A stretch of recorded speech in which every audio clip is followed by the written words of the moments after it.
Point theorem क्या है? Mid point theorem. इस मिड पॉइंट थ्योरम को हम लोग प्रूव करेंगे, देखेंगे कि मिड पॉइंट थ्योरम क्या होता है। फर्स्ट ऑफ ऑल आपका मिड पॉइंट थ्योरम, पहले आपको बता दें मिड पॉइंट होता ही क्या है। मिड पॉइंट थ्योरम ये बोलता है कि आपको अगर कोई ट्रायंगल है, उसमें अगर कोई एक लाइन ड्रॉ की जाए किसके, इन लाइनों के मिड पॉइंट पर, तो वह ए वाली लाइन और तीसरी जो बेस लाइन होगी उसके पैरेलल, और दूसरा चीज क्या होगा बेटा, यहाँ पर ये वाली जो लाइन होगी यह हाफ होगी बेस वाली लाइन। इसी को हम लोग प्रूफ करेंगे, ठीक है। तो प्रूफ में हम लोगों ने लिख लिया कि D E parallel B C और D E equals to half B C. Okay, आइए देखिए गिवन में हम लोग लिखेंगे कंस्ट्रक्शन। गिवन है सब, तो हम लोग को लिखना पड़ेगा गिवन क्या है। गिवन में सबसे पहले लिखेंगे A B C is a triangle and D is a mid point of line A B. देखो लाइन ए बी, यहाँ पे लाइन ए और बी, ए बी का जो मिड पॉइंट, मिड मतलब बीच यानी कि आधा पॉइंट, यहाँ पर डी है, और ए सी का जो मिड पॉइंट क्या है, ई है। ओके, और क्या गिवन है, तो इस हिसाब से जब आपका यहाँ पर हाफ हो जाएगा, मिड पॉइंट हो जाएगा, तो आप A D is equal to D B, A D is equal to B D लिख दिया आपने, और A is equal to E C लिख दिया। Okay, very good. अब आइए यहाँ पर कंस्ट्रक्शन कुछ कंस्ट्रक्ट करेंगे हम लोग, जिससे आगे हम लोग का प्रूफ हो सकेगा। क्या कंस्ट्रक्शन, हम लोगों ने एक लाइन ए बी के पैरेलल एक लाइन PC यानी कि CP को पैरेलल मतलब ड्रॉ कर लिया, यहाँ लिख दिया draw a line parallel to AB।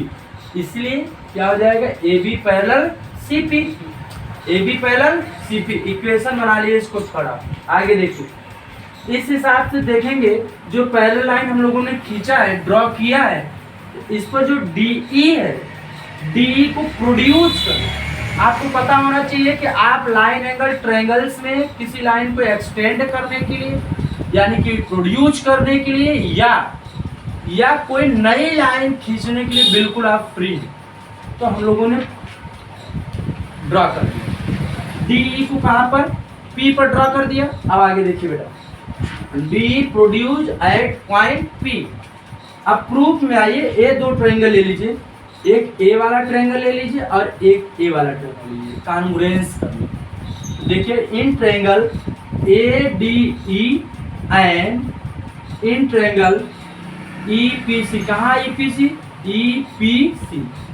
अब देखिए आपको इसको कॉन्ग्रुएंस करना होगा। कॉन्ग्रुएंस करने के लिए आपको तीन चीज चाहिए होता है, और तीन चीज इक्वल हो जाए तो आपकी क्राइटेरिया फॉलो करेगा और कॉन्ग्रुएंस हो जाएगा। पहला क्या है, डी ए ई। कहाँ है D A E, D A E equal हो गया, इक्वल है किसके, एंगल ई सी पी के, ई सी पी के। ये कैसे इक्वल हो गया, देखिए ए बी और सी पी दोनों पैरेलल लाइनें हैं।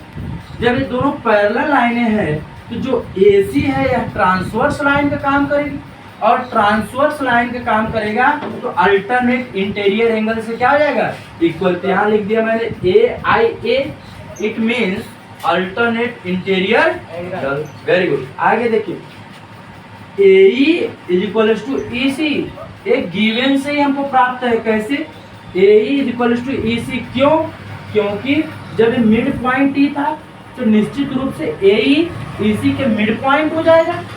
तो AE बराबर EC, AE बराबर EC, और एक A वाला एंगल हम लोग ले लेंगे, क्या हो जाएगा, वर्टिकली अपोजिट एंगल। देखिए AED is equal to angle PEC। अब तीन चीज हमको मिल गई, तो यानी कि हमारा ट्रायंगल दोनों क्या हो गया बेटा, कॉन्ग्रुएंस हो गया। अब कॉन्ग्रुएंस हो गया, किस क्राइटेरिया को फॉलो कर रहा है, क्राइटेरिया हमारा फॉलो कर रहा है। देखिए यहाँ पर आइए, एंगल साइड एंगल, मतलब ए एंगल फिर बीच में साइड फिर ए एंगल। इससे जब इक्वल हो गया तो DE बराबर EP, DE is equal to EP by CPCT, DE is equal to EP by CPCT। और देखिए AD is equal to CP, ये देखिए corresponding part AD is equal to CP by CPCT। CPCT का मतलब होता है corresponding part of congruence triangle. अब देखिए यहाँ से मैंने इक्वेशन 4 और इक्वेशन 5 बना लिया। अब देखिए CP पैरेलल BD, एक बात को देखिए, जब CP लाइन मैंने ड्रॉ किया था AD पूरे के लाइन के पैरेलल अगर है तो CP पैरेलल BD के भी हो सकता है। कैसे? देखिए जरा से इधर, अगर किसी लाइन को ऐसे दोनों लाइन को मैंने ड्रॉ किया, अगर दोनों लाइन की लेंथ अगर ये 10 मीटर और इसकी भी 10 मीटर है, अगर ये दोनों पैरेलल है तो इसकी लाइन अगर मैंने कम कर दिया 5 मीटर तो ये भी पैरेलल होगा। तो इसी हिसाब से जब पूरा फुल AB पैरेलल था CP तो DB भी, यानी कि DB या BD कहिए, दोनों पैरेलल हो जाए किसके? CP के। इसीलिए मैंने यहाँ पे लिख दिया क्या? CP parallel BD। अब देखिए from equation first and fifth, first कहाँ बनाया आपने? फर्स्ट AD बराबर BD और फिफ्थ AD बराबर CP। जब यहाँ से देखेंगे तो क्या होगा? देखिए फर्स्ट में AD is equal to BD and fifth में AD is equal to CP।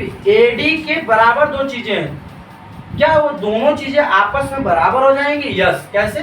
देखिए AD BD के बराबर एक बार और यहाँ AD CP के बराबर, तो BD इक्वल टू CP हो जाएगा हमारा। BD is equal to CP, BD is equal to CP।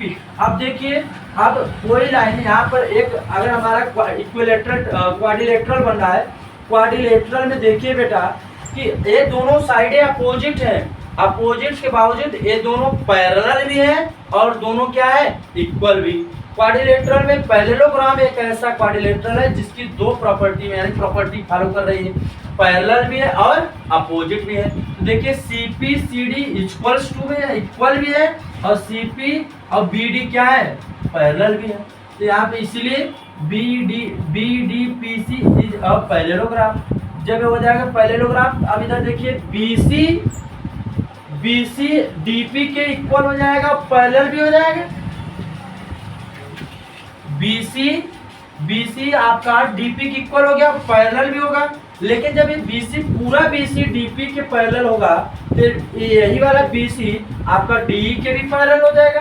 तो यानी कि देखिए यहाँ पे BC इज इक्वल टू, पहले तो आपका ये पहला प्रूफ हो गया BC पैरेलल DE।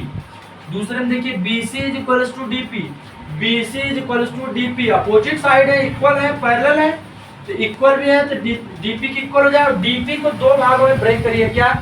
DE और EP। देखिए DE plus EP, DE plus EP। अब देखिए आप यहाँ पर इक्वेशन नंबर 4 देखिए, कहाँ बना इक्वेशन 4? यहाँ पर DE is equal to EP, तो मैं EP की जगह पे D लिखूंगा। क्यों लिखूंगा?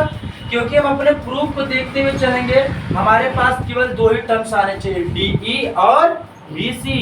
BC तो हमारे पास मिला हुआ है लेकिन DE नहीं, तो मैं यहाँ पर फोर्थ इक्वेशन से DE इक्वल टू EP की जगह पर D लिख सकता हूँ।